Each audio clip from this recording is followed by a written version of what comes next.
Demand बाटे बोला तोहार हो होया के करना तो जाई हम।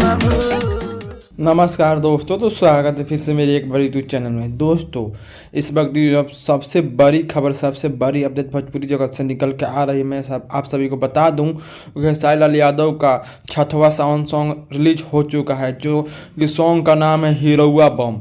तो दोस्तों बने रहिएगा वीडियो को अंत तक। मैं बताऊंगा कि हिरौआ बम सॉन्ग का एक दिन में कितना व्यू और एक दिन में कितना लाइक गया है। साथ में ही पवन सिंह के गाना को कंपेयर किया जाएगा कि पवन सिंह का गाना आगे निकल रहा है कि खेसारी लाल यादव। तो दोस्तों एक दिन और 4 घंटा मतलब कि 24-4-28 घंटा में खेसारी लाल यादव का 9 लाख व्यू गया है और 91,000 लाइक गया है। वहीं पे पवन सिंह का सॉन्ग जो बोल बम का सॉन्ग था उसका एक दिन में 14 लाख व्यू और 1,05,000 लाइक गया। तो दोस्तों ऐसे ही भोजपुरी की छोटी बड़ी खबर देखने के लिए बने रहे मेरे यूट्यूब चैनल के साथ। मेरे चैनल पर नए हैं तो मेरे चैनल को सब्सक्राइब करें, साथ ही बेल आइकन को दबा दें ताकि हर वीडियो अब तक पहुंच जाए। जय हिंद, जय भारत।